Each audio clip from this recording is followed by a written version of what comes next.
This is the Throttle Out Show presented by Vixen Industries, the only show where monster truck drivers and mechanics come together to present what's happening in the monster truck community. It's the ultimate combination of torque, horsepower, and trash talk. And now for your hosts. First, straight out of the heart of Detroit Rock City, it's Kid Rock's neighbor and former driver of the VKT ride truck. It's Austin Spence. And the duo deep in the heart of Texas, it's the show owner and daughter of a man who conquered the industry for over 20 years. It's Harley Johnson, along with everyone's favorite Bryce Kenny lookalike, Austin Tweedy. So go ahead, fuel up, strap in, and remember, when in doubt, throttle out.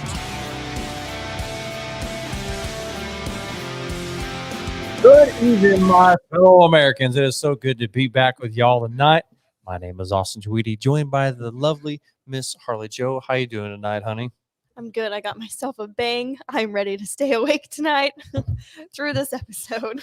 Spence, what's going on, my man? You doing all right, big guy? Dude, I am sore. Sore. I guess you had a big weekend, huh? Dude, I got my ass kicked right after work on Friday all the way up until yesterday on Saturday. It has been a busy weekend for me.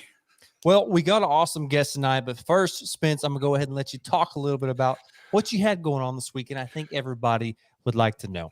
So as many of you guys know, I had the opportunity, like my very first truck I ever got to work on was with the Denver Ector Camp team Vengeance with the Venom Monster Truck. And I got out of work a little bit later than I was hoping to. I had about an hour and a half drive to get to the show in Monroe, Michigan. And we get there and Denver's texting me. He's like, where the hell are you? Like, there's a surprise for you. I'm like, what the hell is going on?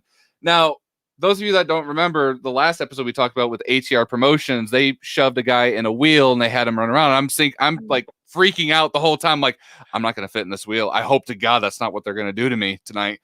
But I get there, we finally get to our seats and they're already going into wheelie competition. So me and Katie are sitting up in the seats. We don't know where we're supposed to go for the pits. And we hear over the announcers, coming up next, driving the Venom Monster Truck, Denver Ector Camp the third, debuting in his dad's truck. So little D or Denver got to debut driving his dad's truck this weekend at both shows here in Michigan. And guys, I could not be more proud of this kid. Like me and my wife have this ongoing joke that we always call him a 12-year-old because that's how long we've known them. But I can't call him that anymore because the dude's got peach fuzz and he's like got a damn near six-pack. And here I am with my jelly rolls trying to keep his truck together for the weekend.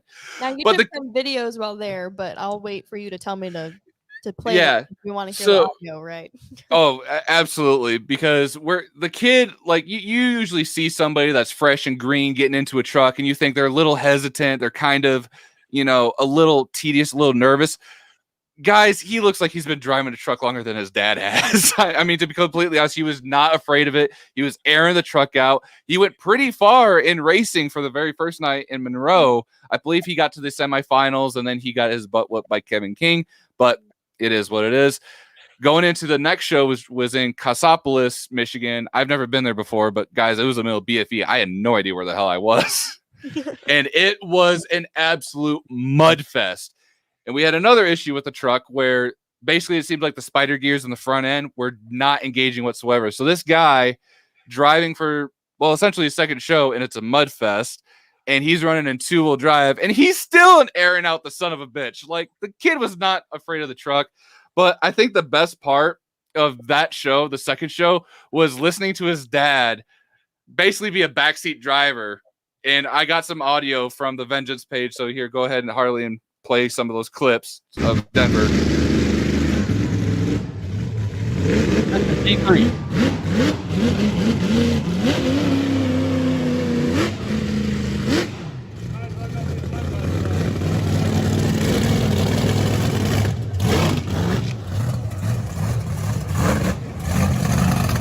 I think you got in the wrong order, Harley. I put in the order you sent it to. There you go.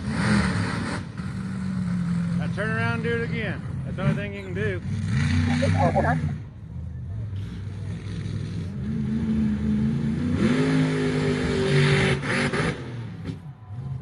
Keep going, keep going. Hit it, hit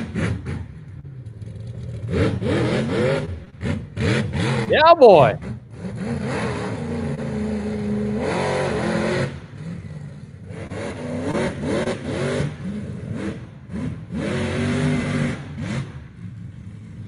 Well, he's doing one thing. He's getting this son of a bitch muddy as hell.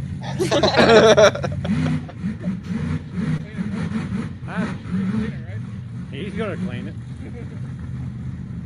I'll probably clean it.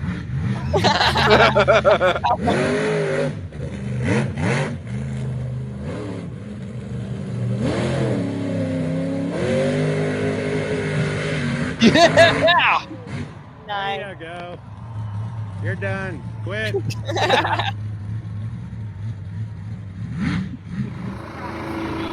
Oh, and then we got my lovely wife putting on her first toter tire. Yes. Yes. Plenty more where that came from. Tell her that.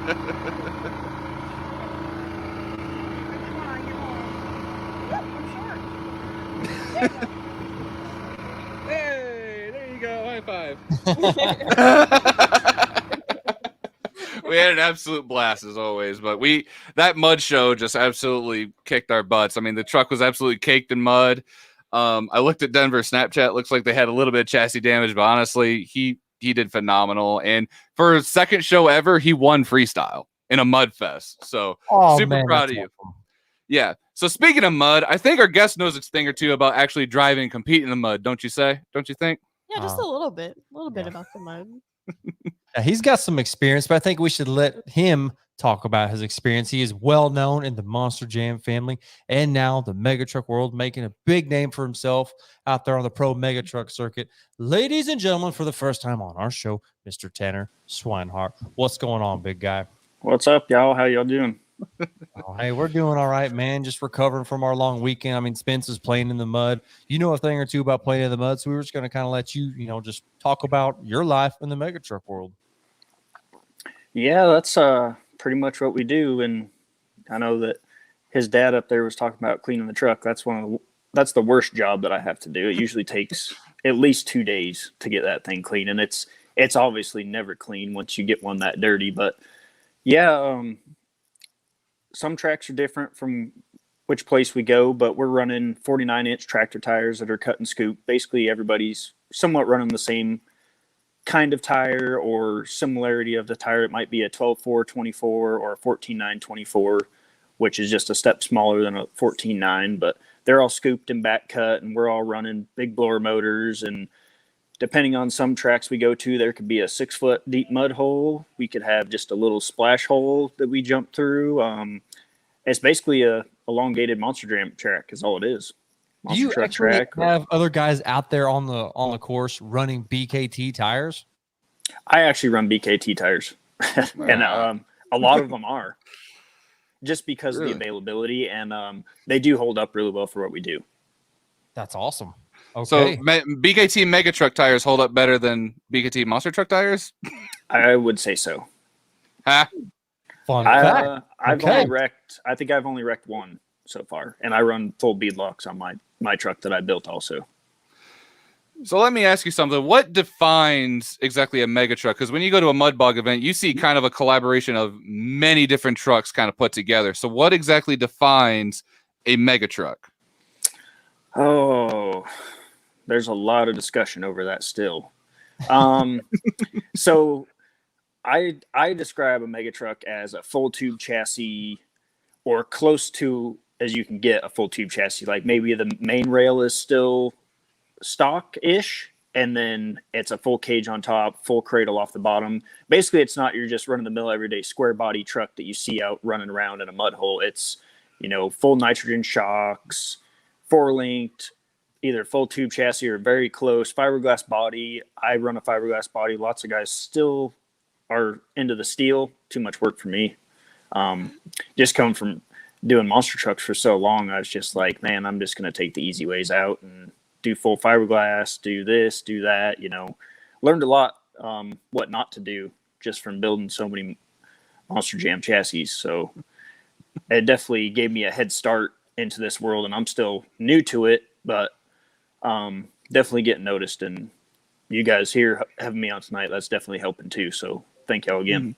No, I'm really interested in your background. You had something to do, your relationship with, correct me if I'm wrong, Dennis Anderson and winning something in order to meet him That's kind of how you got into Monster Jam, wasn't it? Yeah. So, oh man, back in 2008, they did a Dennis Anderson and Gravedigger put on a scholarship for $20,000 to go to Universal Technical Institute.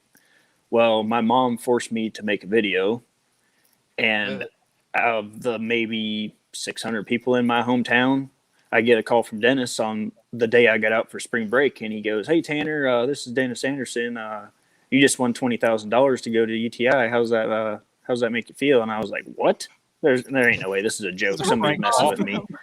And they actually flew me and my mom out to the World Finals that year, and I remember they pulled me up on stage and they shoved a mic in front of my face in front of everybody in Sam Boyd and said, "Okay, tell everybody about what you won." And Dennis is like, "All right, come on." That was the first time I ever had a mic shoved in my face, of course, in a full stadium. So that's how it all started, and it just kind of went from there. And I always wanted to better myself and prove that I was that guy that wanted to be on top. And then I never really got the chance to drive. So I said, well, I'm going to build my own truck, and I'm glad I did because it's been a blast ever since. And there's been a few phone calls to come drive some monster trucks for some other guys, but hasn't happened yet. Not too worried about it. The mega truck stuff keeps me busy enough, and it's definitely all out of work, and it's pretty much the same thing as a monster truck. Honestly, everybody thinks that mine's a monster truck when it rolls out. I got one of the bigger trucks out there, but I had to make up with some horsepower. So got a big blower motor in it, and it definitely shits and gets. But I'm not scared to hold the pedal down. Start out with a blower motor, right? No, I started out with a little. Actually, Ryan Anderson and Adam, and we all kind of got together. I said, "Man, what should I do for engine for this thing?" And Richard Midget's the one that built my blower motor and the 496 that I had, and it was just a little. I say little 496 on alcohol injected, naturally aspirated, but it still made 800 and some horsepower, and I just felt like I never had the. I always was looking for more. I'd push the pedal to the floor, and I always felt like, man, I almost need another gear, or I need something else. So when I got that blower motor and I gained almost 1,000 horsepower, I was like, yep, that's exactly what I needed. And then I went from being top 15 to unless I crash, I'm top 5 almost every single race. Yeah, so that made all the difference. Now, you definitely have an advantage compared to some other mega truck guys, because not everybody in mega trucks has rear steer like you do, right? That's another touchy subject. So really in mega trucks, it's kind of like the Wild Wild West. There's really no rules. It's they have a 2.5 ton class, or they have a 1 ton class, and they have a 2.5 ton class, and that we use that by the or they say it goes by the outer hub or the knuckle. It depends, and they're going to have to keep changing that because guys are getting smart and building in 9-inch housings with like Meritor outers. So technically, if they go off the center chunk, that's a 1 ton, and they can run the 1 ton class, but they could also run the 2.5 ton class. So the rear steer definitely helps me on the tighter tracks. Some of them we do are just like a down and back kind of horseshoe, and I make up, 5 seconds almost on some of these guys. From I can just turn and burn and I'm gone, and these other guys are having to slow down, swing wide. There's lots of places I don't use it, but it's always there if I need it. And sometimes just that one little hit is all you need, and it makes all the difference in the world. So we got a question from Morgan in the comments. What would you say is the biggest difference between a mega truck and a monster truck outside of size and speed? Ooh, between mine, not much. Between a normal mega truck, they're really just a scaled down monster truck is all they are. Just they're trying to get them as low as possible. But at the same time, some of the tracks we go to, we end up jumping into mud like a hill and hole style. And that's where my truck kind of has an advantage too, because lots of these guys, it's a big plow, their cradle. Once they jump into the mud, they're scraping the bottom, and mine, I can just keep it held wide open and I just skim across the top no matter what. There's really not much of a difference besides axles and tires, a little bit smaller shocks, but me including everybody else is probably running more horsepower than any of the monster trucks. You know, mine's right at 1,600 horsepower. So it's half the weight of a monster truck and more horsepower. So What size shocks do you run? I currently have just 20-inch travel top accumulator. So it's 20-inch all the way around then? Yep, 20-inch. And I don't think it really needs anymore, to be honest. There's some guys that are running 26s, but you start running into wheelbase issues with the this is more of a fabrication thing, but the longer travel shocks you have to have, or the longer travel shocks you have, the longer your chassis needs to be, so you don't have drive shaft bind and all that kind of stuff. So even the guys that are running the 26-inch shocks are having to choke them down to like 22s or something like that. So I just stick with the 20s. They're easy. They're exactly the same thing off a monster truck. Do you build them in-house? These ones I did build, and I basically built the truck, drive the truck, take care of the truck, build everything on it, minus the engine, transmission, and transfer case. Everything else is built by me. Okay.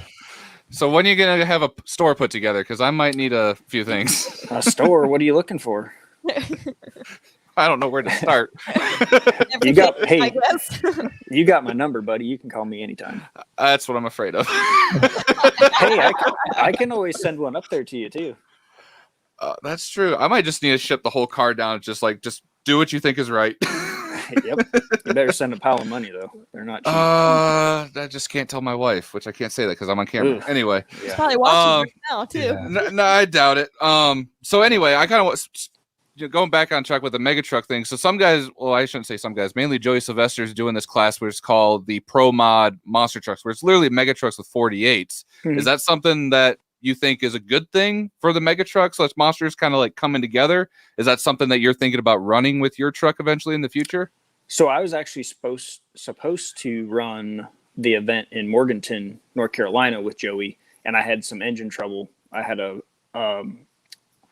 sucked a valve on one of the heads, so I had to get that fixed. And I was like, hey man, I'm not going to make it. He's like, dang it. He's like, who else do you know? And me and Joey talked about this last year and talked about it quite a bit this year. And that was the closest one for me. And now everything else is kind of like West Virginia, Ohio, closer to him, which is, great for those guys. But me coming out of Florida, I'm like, man, that's a long ways. And I had built, I haven't really posted any pictures of it yet, but I do have a full set of 48s that I built my own wheels and everything for. So I was ready to go to that race. And then that happened. I had to say no last minute, which sucked because I was really looking forward to it. Dang it, man. Now, we had a question come in earlier. Now, I can't remember if we asked this or not, if this was pre-show, but are there plans for you in the future to build a monster truck? If the money's right, if some sponsors want to come up and say, hey, we want you to build a monster truck, or somebody comes up with some money, then sure, I would build one. It'd be fun. Might have to have one of you guys drive it, though, because I'll be busy racing the mega truck. Do me proud. Name the monster truck the same. Just have a monster truck and a mega truck the same. I would probably do the same. Austin, you on that the BeamNG, whatever it is, the video game, you had done the renderings for the mega truck and the monster truck for me. So I mean, that's it right there. That would be awesome. I mean, yeah, if anybody here ever plays BeamNG, download my pack and you could play with Tannerite as a mega and a monster truck. So just saying. See, we also got a question about how was filming Dirty Mutter Truckers? If I know lots of guys watch it. It's on Discovery called Dirty Mutter Truckers, and it's all about it's kind of like the drag Street Outlaws show. Street Outlaws. It's kind of like that. We kind of mess around and bet stuff, whether it's a bunch of money or pieces of the truck, and it is real.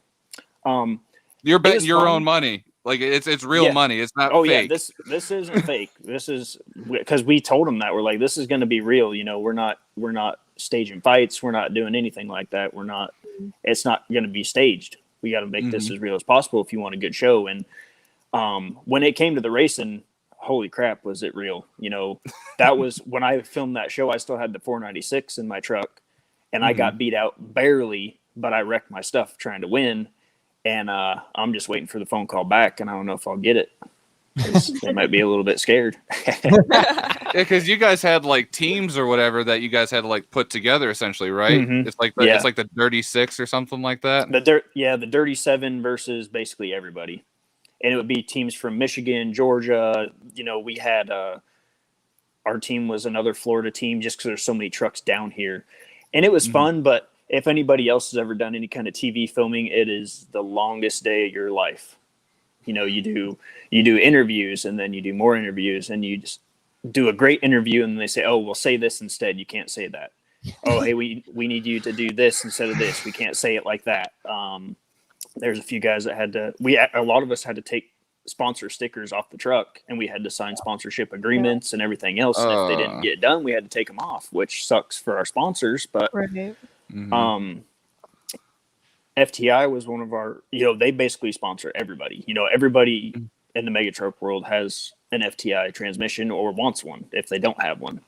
And we basically told the director of the show, like, these stickers are not coming off of any of these trucks. We won't do the show. This is, these are our guys. This is what makes it possible. These are our transmissions. And he just said, all right, whatever. It shut him up quick, but it was fun. It was a fun deal.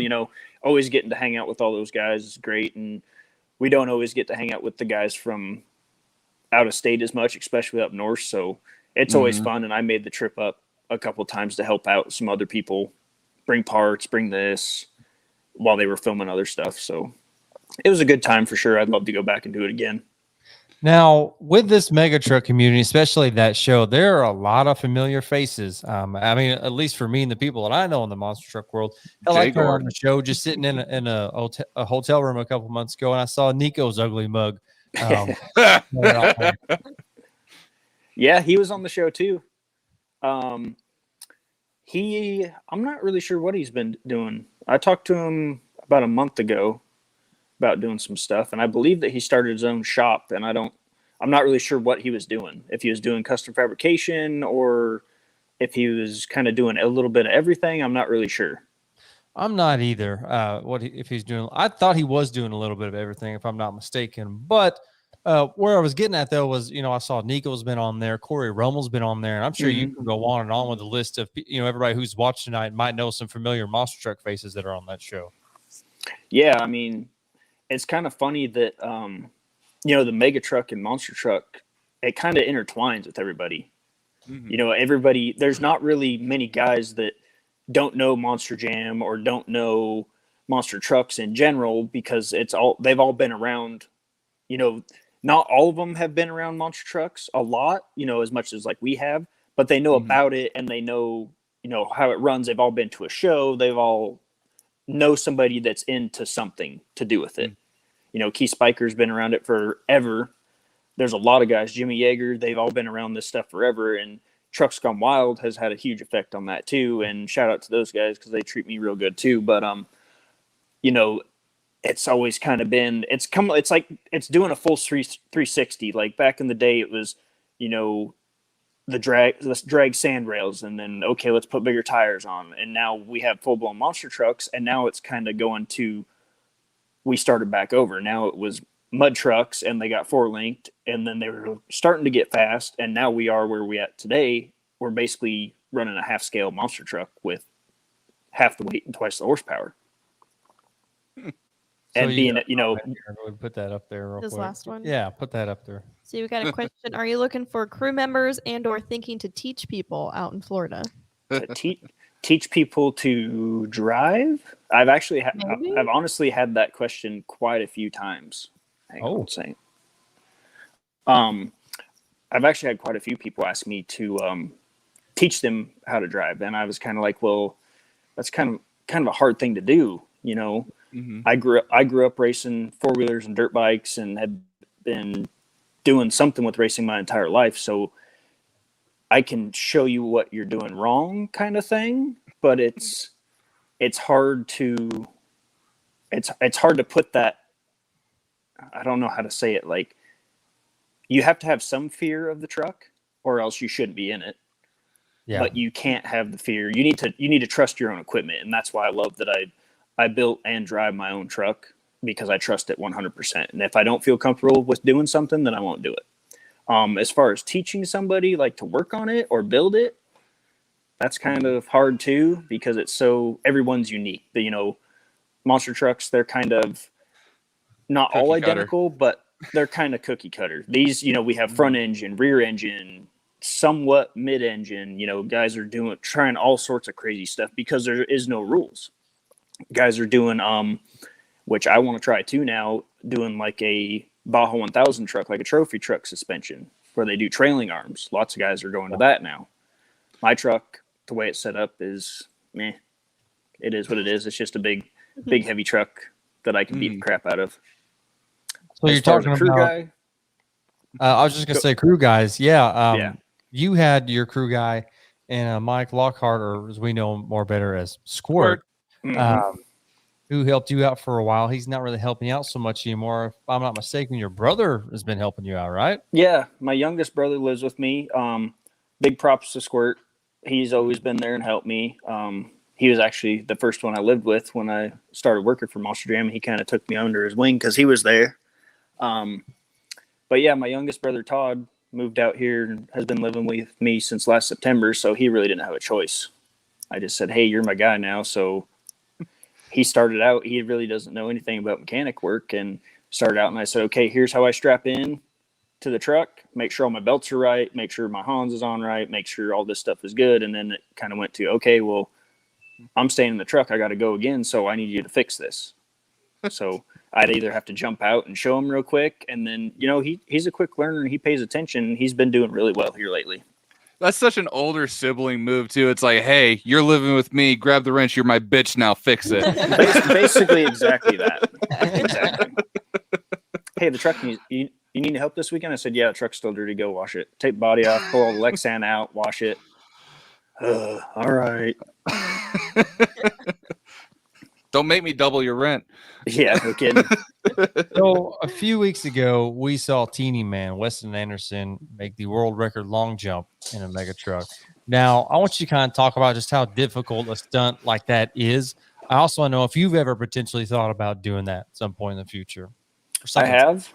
I have thought about it. I would love to do it and beat that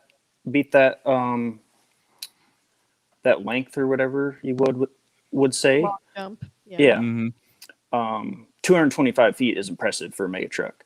The difference is, and I don't want anybody to take this the wrong way, but they kind of have the backing and everything to go destroy the truck, basically. So if they, did this jump and both the housings broke in half, and everybody knows he destroyed it afterwards, I don't have that kind of cash flow. It would have to be like hey, I made the jump, it was cool, and now I'm gonna go park it back on the trailer. So it kind of pushed me away from it a little bit, I would say, just because I know that I don't have the funding to be able to go out and do something like that. Now, as far as a backflip or something like that, yeah, that's not too bad. But a long jump like that, that's 225 feet is serious.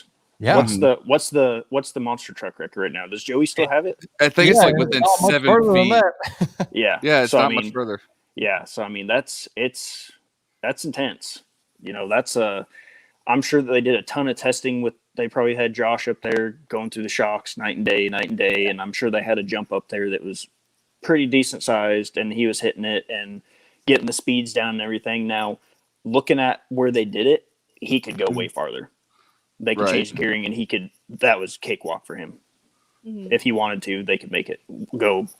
I bet he could hit 300 feet and plus easy. Right. And that's another thing with the mega truck. They're so much lighter that you don't have that. They're lighter, but you also don't have the bounce of the tire as your suspension. So you're relying on full suspension to help you. And that's one of the big differences going back to that on the mega truck too, versus the monster truck.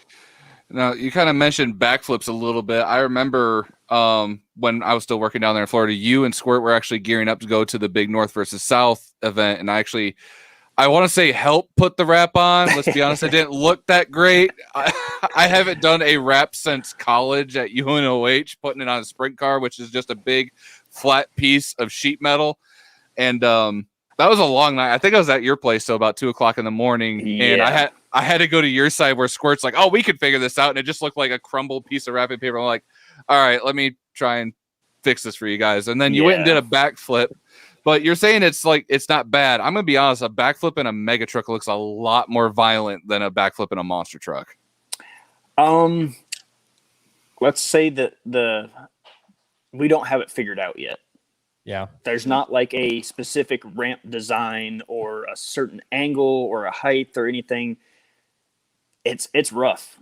And that bounce of the tire on the monster trucks is what gives you that push off and that rotation that you need. And with us doing it, there's people that have landed it, but I don't think there's a single truck that has driven away from a successful mega truck backflip. And that's my whole thing. I don't want to completely destroy my truck and rip the knuckles off of it and rip the tie bar off of it and have to go fix everything. You know, I want it to be something that we can design a ramp to basically make the ramp do the flip for us with, you know, we don't have to have a set speed. You know, it's people are going to learn, hey, you have to hit it this fast, you have to hit it this hard, but hitting the container is worse than landing upside down. It hurts. Yeah. I think what I've tried it 3 times now, 3 times. It hurts. That initial hitting the container is what gets you. The landing upside down part, we're usually in mud and everything else, so it's not so bad. But that run up, it's painful without having that cushion of those big tires. Yeah, I mean, like you said, that's a part of the whole suspension system in a monster truck. So that was something I wasn't even thinking about when I was watching you attempt that backflip. Yeah, that makes a lot of sense now. Yeah, they definitely. I don't want to say that they hurt. Like I'm getting out of the truck, and obviously everything's fine. But you know, that's one of those you kind of squint your eyes and go, "Here we go. I know it's gonna hurt," and then by that time it's already over, and you're jacked up on adrenaline, so you don't feel it anyway. You'll feel it the next day though, but it's not in the moment. Yeah. I've had a couple bad shock tunes that were way worse than that. Couple days of crooked neck and butt hurting. So the ones when you can feel it from your tailbone to the bottom of your head, those ones are no fun. Gosh, go ahead, Harley. Now, what would you say is your favorite place to go race? Or like, is there a specific track that you like to go race at? Redneck Mud Park down here in Florida, mostly because I've done really well there, and it's only 30 minutes from my house, so I can go down, race, and come back and have the truck washed and ready to go again in one day. But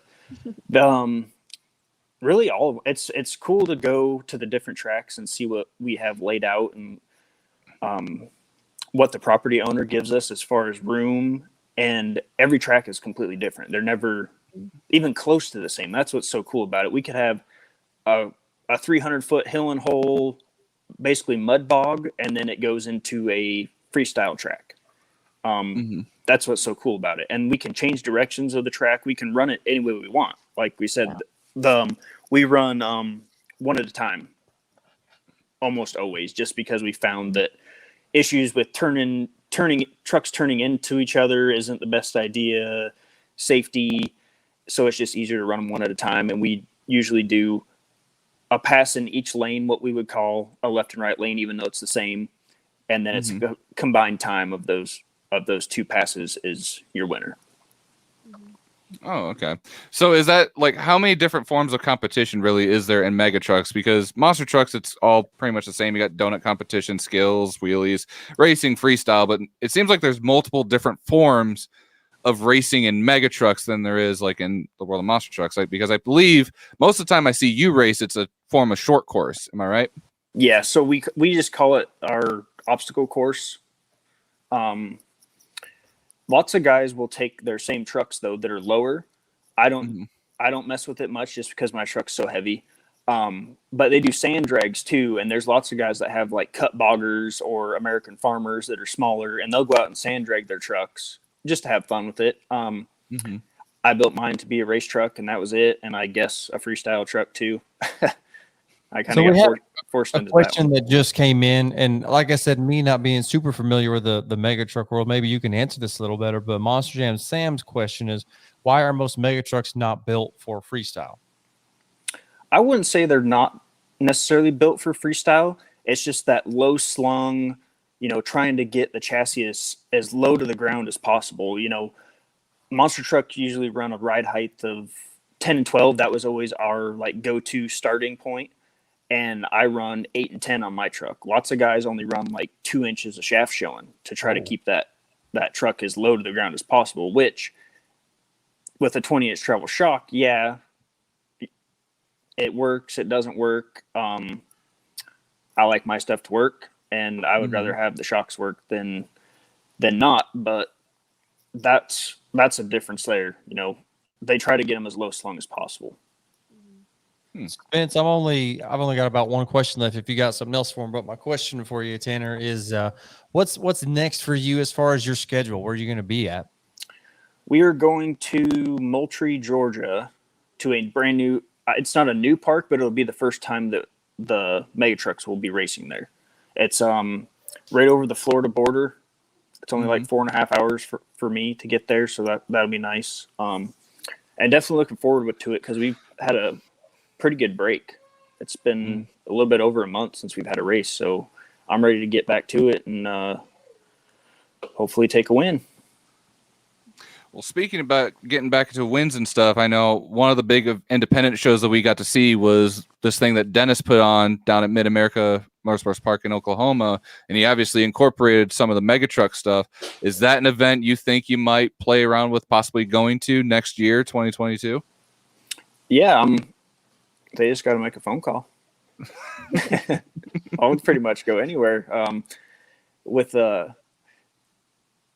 the sponsorships and stuff, I have certain obligations that I got to stick to now. So that'll change next year a little bit, I think, with the contracts and everything that I have to sign. But this year it's basically racing.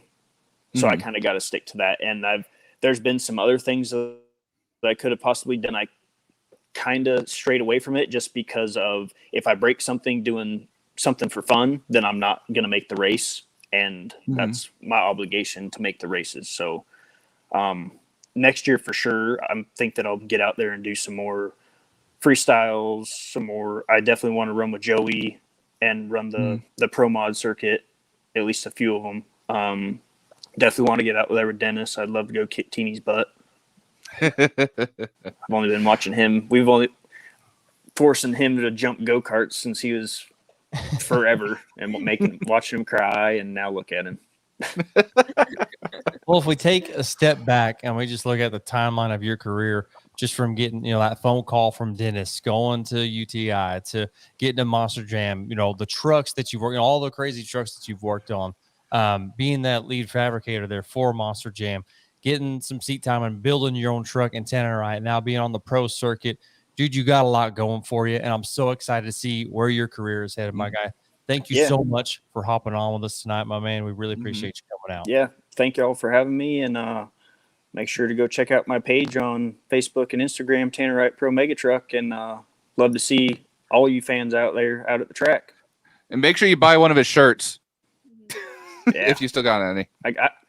I got some more stuff coming up. I got some hats and some new stickers and some new swag coming out, so we'll us too. Yeah. Yes, well, ladies and gentlemen, Tanner Swinehart, Tannerite Pro Mega Truck. Round of applause for you, sir. Thank you so much for coming on, big guy. Thank y'all.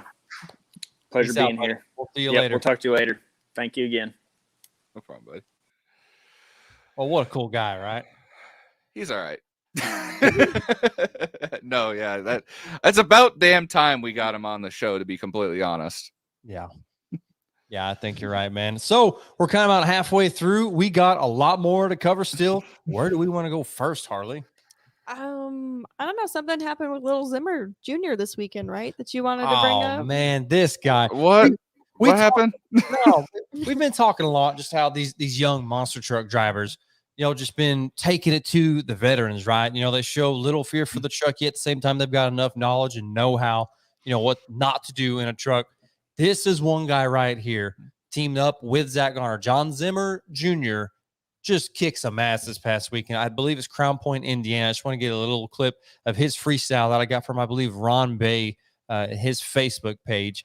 But this guy just go out, putting on a badass show for these fans out there, whipping that truck around, You can see, I believe that's the identity theft ride truck there. But Yes. Zimmer that is. Jr., he was on our show. Look at this guy launching this shit. He was on our show a little while back. He was one of our first guests on our show. I think he was our He first was the first guest. First guest on our show.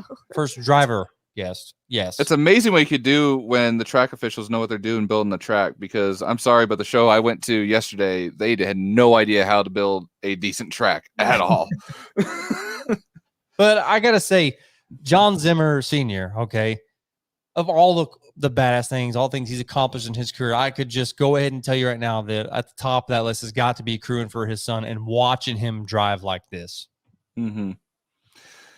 Dude, I'm just waiting for him to, get in. I want to see more matchups between him and Zach. I'm sorry, but these two are just, even though they're on the same team, they're on a whole nother level. And seeing them going up against each other, because I had a couple opportunities to actually see that happen, and bad luck always struck Zimmer Jr. I don't know if it's a Michigan thing, because it seems like a lot of drivers have bad luck here in my state. But I want to see that lineup. I don't care if it's a stadium. I don't care if it's arena. I don't care if it's a fairground or a speedway. I want to see that lineup. Looks like we got someone that was there at the show saying he tore it up. Yeah, I know he did. And the cool part is you watch this video all the way to his ending, drove the truck, like a bat out of hell, and still didn't tear this truck up at all. And you see he's going to go and attempt a nice little popper stoppie. Nice. And this concludes his freestyle. But I just got to say, he gets that truck up, he sits it down. You saw his run. It was badass. But the best part of that freestyle, and I didn't put it at the end of that clip, but the best part of that freestyle at the very end is when you could hear his truck running. He gets out of the truck, and those people in the stands absolutely lost their shit. They were going nuts. And it was heartwarming to me. I've watched this kid, for the last few years just crewing on trucks. One of the nicest guys ever. I don't want to call him a kid. I know, Spence, you give him a hard time for looking like a kid. No, I don't give him a hard time. It's literally the fans and pit parties are like, "You're the driver? You look 12 years old." I don't give him a hard time. I'm just repeating what I heard. But when he got done with that freestyle and he hopped out of his truck, and I could hear every single one of those fans that sold out grandstands just going nuts. I mean, that was the best part of the entire clip right there. So hats off to you, Zimmer Jr., rocking out that terminal velocity monster truck for Team Overboard. You're doing a great job, and I'm always excited to see what's next for you. Now, what do we got next? You wanted to bring up something with Sturges Motorsports, correct? That's right. Spence, you know a thing or two about Sturges Motorsports and what they got going on, and I just wanted to give them a quick shout out on our show tonight. You go to their page, Sturges Motorsports, or maybe it's Sturges Monster Trucks. I'm not sure. You can go to their page and see what they got going on. They've been around a long time. Okay, Sammy Sturges, legendary monster truck driver and owner, got his start way back in the day. I believe he was working for GM, maybe working on trucks, and then built, a few concept trucks, and then a truck that was actually, or I don't think it was a monster truck, it was actually a tank. I think that was used for a movie, if I'm not mistaken. Spence. Really? Yeah. Yeah, if you go to their God. if you go to their profile, I'm sorry, if you go to their website and look at it, I'll actually tell you at this website I'm talking about, but just some cool concepts for trucks. I don't think they get enough love. They don't get enough credit for what Sammy and his family has brought to the sport of monster trucks. So I just want to give them a quick shout out on our show tonight. But Spence, have you seen them in person before? I have not. I've never got a chance to see them in person before, but Unnamed and Untamed has always been one of my childhood favorites, because I remember watching some, I couldn't tell you what movie or cassette it was. A cassette was a box, kids, that you put into what we called a cassette player, and it would play stuff on the big TVs. And I remember seeing the I think it was like a turquoise and pink Unnamed and Untamed, and I always thought that was just the most unique, cool looking body I've ever seen. And then Rat Attack, I believe is what it's called. That Corvette is so cool looking, just having that big nose. I want to see it with the body off. I want to see how the chassis is actually designed, because it just looks unlike any truck I've ever seen before. Now, we're not ready for it, but Harley, do you have the outro video ready on here? I didn't see it down there below. I don't have it on here, but I was going to say, we're not done yet, are we? No, We're that's 5 fine. minutes. I was just I guess he saying, wants us if to you end need it. if you need time to get it, go ahead. We still got a little bit to go. No, it Bradley won't take me Shaw, long. we see you watching tonight, man. What's up? Nate Bay, I see you. You were there last night as well. What's going on, my man? So before we continue on anything else, I just got to say, has anybody noticed this up here tonight on my lid up here? We are really, really proud of this over here. We've been working really hard at getting some badass merch for y'all. And this was a test hat. We really like it. That'll be up for sale pretty soon on our merch store. I don't know exactly when. I can't give you a date. We, me and Spence and Harley, just today are putting together a nice little punch list of things that have to get done before. We're really close to getting it done. We just want it to come out really good for you guys when you buy it. Yeah, there's Oh my gosh. been a lot of effort, a lot of late nights. Like I think I said that last episode, a lot of late nights going to getting this store ready for y'all. A lot of legal stuff that we weren't accounting for, but we want to get it done so y'all will enjoy the merch that we're putting out. Jeffrey Makovich, if you're watching, we got your shirt in and it is made. We will ship it out to you tomorrow. Okay, tomorrow it's going to be getting shipped to you, and we'll get you your tracking number and all that good stuff. Jeffrey Makovich was our giveaway winner here about a week or so ago. So congratulations again to you. Spence, you look like you're going to say something. Yeah, everyone's wondering when we're going to start talking about the weekend recap with Monster Jam, because I feel like we've avoided talking about the big Feld Corporation trucks this entire episode, which I'm totally fine with. Well, I mean, every episode we cover Monster Jam first thing, so we're just pushing it off to the end tonight. Yeah, we're doing something a little different, and I will tell you this. There were no stadium shows with Monster Jam, and y'all who watch our show know how we feel about Monster Jam arenas, so we got the result for you. But all the footage you ever see from a Monster Jam arena show is the exact same moves, same trick, same crash, same blah, blah, blah, blah, blah, blah. But there were some key things that happened this past weekend at that show. We think it's important that y'all know about.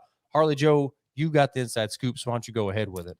So we'll start off with the first arena show. How do I pronounce that? Is that Raleigh? Raleigh? Raleigh? Wait, what? Even I knew that one. I don't know what these cities are. Oh, poor you. Okay, we had Brandon Vincent actually drove Son of a Digger this weekend at that arena show. Why was Ryan out? Well, we believe that there was supposed to be I think another independent truck that was supposed to show up there that wasn't able to, so they needed a truck last minute. Ryan already had plans for this weekend. So that was the truck they had available, and they used Brandon Vincent instead of a digger. Brandon Vincent is not a newbie to that truck.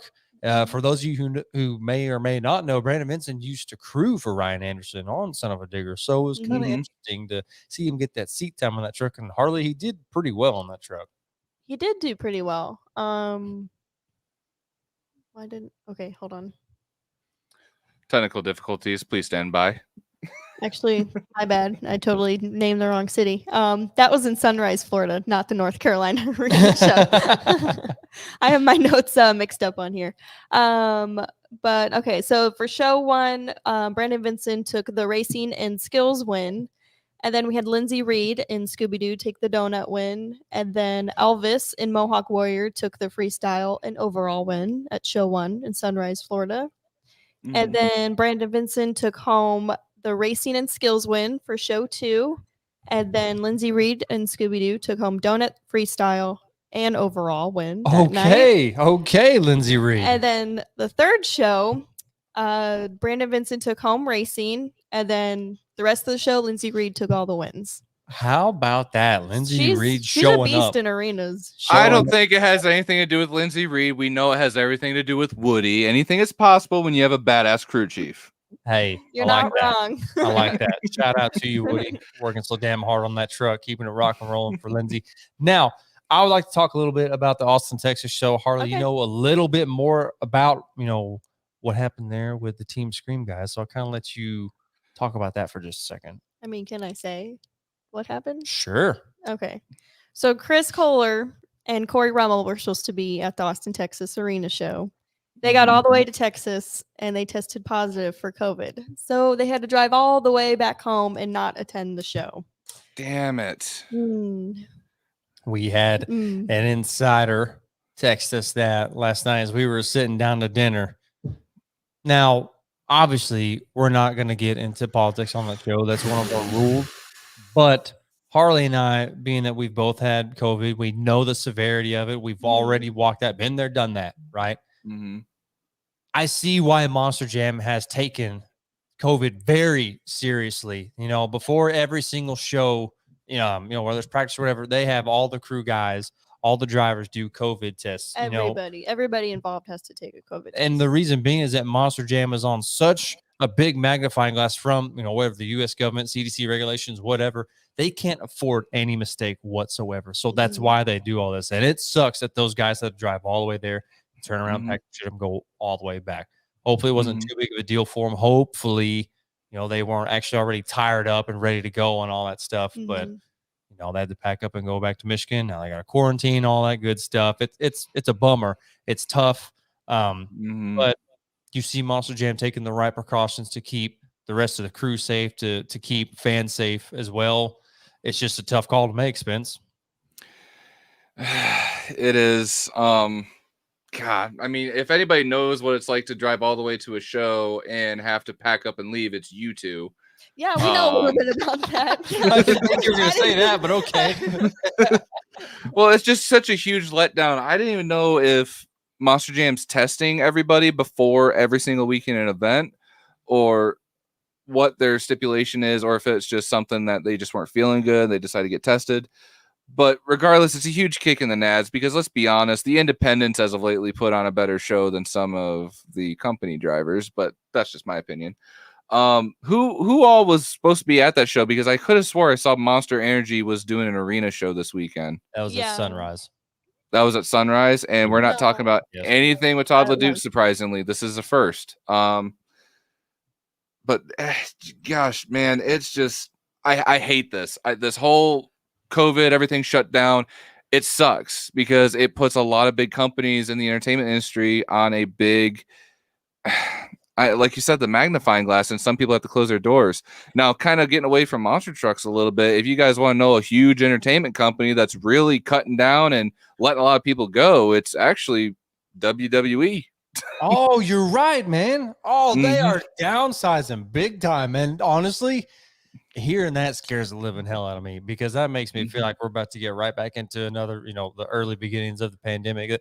At the beginning, they know stuff that we don't know yet? Yes, I do. Yeah, I do. They're prepping for something that's about to happen. Whenever the pandemic, first began, late March of last year, Feld was one of the first companies to just straight up let people go. Okay. Yeah. I think I know. Because, well, looking back at it now, I think that's why. I think these bigger entertainment companies, they will get the first of, what's going on from the government, from the CDC or whatever.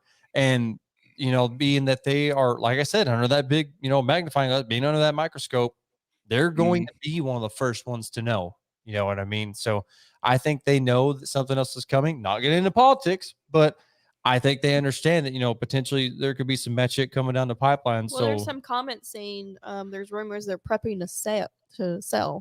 So that's, which I wouldn't be surprised, because a lot of big names. I mean, I'm not a huge diehard wrestling fan. My sister's boyfriend is a huge wrestling fanatic, and he loves WWE. But I somewhat got into AEW because of my trailer mate Andrew Ford, and I watch and keep up on social media. But I haven't sat down and watched an episode in a long time. But a lot of big names have actually been let go from WWE to go to AEW. So I don't know if it's just WWE has just kind of ran its course and it's just kind of done and over with because it's too PG. There's no creative freedom, or God only knows what it is. But I mean, this small little company in Florida, in Jacksonville, Florida, AEW has just blown up and just taken off.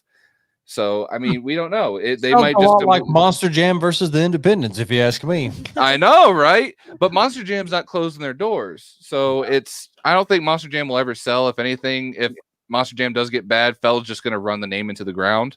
Because I think they've done the same thing with the Ringling Brothers. Why wouldn't they do the same thing to Monster Jam? Yeah. I don't think they'll ever sell out.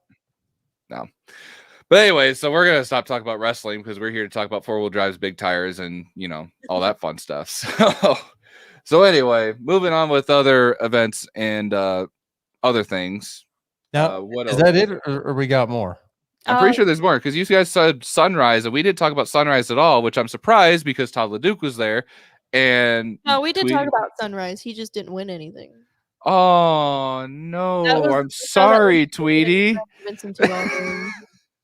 I will say one thing that Todd did was actually pretty badass this weekend. I don't know if it was right where he was pitted at so he could see really well, but he did have a fan who had this big Monster Energy sign and was cheering hard for him all weekend, and he had Jeff Sin go cut up a piece of fiberglass and give it to that fan. So hats off to you, my man, Mr. LeDuc, for looking after your fans and making sure they go home happy. We also had Colton Eichelberger come back in Max D this that's weekend. right. And it was in Tom's truck. Did you see that? Yeah, it was a a front front engine truck. Yes, Holy sir. hell. Now, was that Tom's truck or was it Neil's truck? Well, I mean, Neil's gone, so I mean, I guess you could just say it's Tom's, but I mean, I'm just saying, could you say that that's Colton's truck now? I honestly, I'd like to think so, because I think seeing a front engine truck in arenas, because I don't like Max D on the regular CRT chassis. I'm sorry if everybody will disagree with me, but to me, Max D and Tom Mentz and everything that represents Max D has always been that front engine Willman chassis. So honestly, seeing that in arena was kind of refreshing. I thought it was kind of cool. But seeing Colton, I'm glad to see that Colton's back. Colton is a great driver, and when he was in the independent world, it was like, oh, gosh, he was like, I don't know, running the secret circuit or whatever. You know what I mean? Because we never saw any footage of him or Jared driving anywhere. It was so weird. Mm-hmm. No, until they did the Texas shows, right? With Harper's tour. Yeah, we saw him get behind Sheriff and Outlaw for a brief while, and they both were tearing it up, to be completely honest. Yeah, it's good to see that Colton's back, and now that he's got a front engine truck, and I think he'll do really well on that. We also Big America. Sorry. Put that up on the damn screen. Big America RC brings up a damn good point. Why don't we see more independent shows in stadiums? Because Feld Entertainment and all their sneaky legal ways have written contracts. They have contracts with all these venues saying that they're the ones that are allowed to host those type of events in stadiums. Now, before the world shut down, Elliott Miller and Monster Truck Throwdown were gearing up to have an independent stadium show in Chicago or close to Chicago at Think Geek Stadium right before everything shut down, and they had to cancel and pull out. I 100% agree, though, because I want to see that shit more than anything. The only other stadium show I could think of that's ever done any kind of independent, at least somewhat recently, was all the way in Hawaii. Yes, that's so weird you say that. I was thinking about that show today, and they got to get more trucks back down there. But there is so much that goes into putting on a monster truck show in general, right? And there is no like working your way up to finally, going from that small town farm show to stadiums. It is one extreme to the complete opposite. So it's really, really hard to put on a stadium show if you do not have the backing of a big, corporation like Monster Jam does. Okay. Now, like you said, Spence, Monster Truck Throwdown, they're working their way there. Okay. They think they can pull some strings and make it happen. But at the same time, there are so many badass venues left in the United States alone. Oh, absolutely. Put on, stadium size, floor size shows. And it's going to happen. Some shows are happening. That show up in Joliet this past weekend is one of them. There's all kinds of dirt track speedway shows. We're thinking that the NASCAR series is going to have maybe a Monster Jam series as well. It's coming, folks. It's going to happen. But you are right about Monster Jam having contracts back in, I believe it was 2009, 10, 11, somewhere in there. Monster Jam did not have a contract there at Glendale, Arizona, where the Arizona Cardinals play, and Independence took that over for a few years. Then obviously Monster Jam gained that back. But of course, so many venues out there that well, let me throw something your way a little bit, Tweez. So feel free to let me know in the comments if you guys could think of any other, but there's very few college football stadiums that Monster Jam has gone to. The only two I could think of is El Paso, Texas, and Sam Boyd Stadium, which obviously we know Sam Boyd's kind of going to be no more. I think it seems like nobody's wanting to do anything in Sam Boyd anymore. I'm not sure if it's getting torn down, but regardless, there are a ton of college stadium venues in this country, but why is there no monster truck shows being held there? Is there just a tunnel that's not big enough for the trucks to come down, or is there other underlying reasons for that? I'm just saying there's an opportunity. If there's an opportunity there, because we have 8 major colleges here in Michigan. You got U of M, Michigan State, Central Michigan, Western Michigan. I mean, we got a bunch of these big venues up here that we could host monster truck shows, but are they just not wanting to? And that goes for everywhere else in this country. There's some big stadiums that are for college teams that we're not doing monster trucks. Why? I agree with Jimmy's comment. Most college stadiums don't want the risk. Like maybe they don't want that kind of crowd coming into a college, campus. You're telling me college kids are worse than monster truck fans? Well, I mean, let me just think about it this way. There are a lot of stipulations that a lot of universities have. I'm just giving a small example right here. Baylor University, big, huge stadium course. There's been a monster truck show there before. However, they don't allow alcohol sales in the stadium. Yeah. And I know when they put that show on, there was like nobody at that show. And that's probably why there haven't been a lot of shows back since then.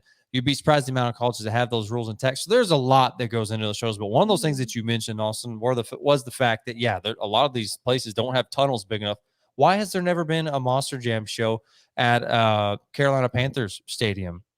That's right there in Dennis Anderson's backyard for the most part. And you mean to tell me they've never brought Gravedigger there? I think that's kind of odd. But I think that's one of those things that the tunnels and all that kind of stuff goes into play there. You got a point. Didn't think about that, did you? I was just trying to read what Dan Agosh. How are going to pay for field damage? I think that means how are you going to pay for field damage? Yeah. I had to read that twice. I guess that makes sense, but I mean, if you look at, I assume some of these college fields use turf, so if anything, you could just roll it up and put dirt down. But again, if that's something they don't want to take a risk with, I'm just saying that as more money possibly coming in for the university and for the promoter. So I gotta say, I did a show up in Fort McMurray, Canada, a few years ago with the Traxxas tour, and it was one of those. I guess it was a college stadium, if I'm not mistaken. And that's what they did. They didn't take the turf up. What they did was they went and they put down a row of like what is essentially plywood. Then they put down a layer of plastic. Then they put down something else, another layer of plastic. And then they put all the dirt over it. And it wasn't even a big, like the seating wasn't that great, right? It was just like a Division III college or whatever. We went all the way up there for that. The stadium show, it served its purpose. But like I said, there's a lot more that goes into play than just covering up the field and just having to deal with field damage, logistics. The cost of renting out that stadium might be absolutely astronomical for some of those places, and that's why you don't see it. Where would you put the trailers? Like, where would you put for the cold pits? Bingo. He's on it.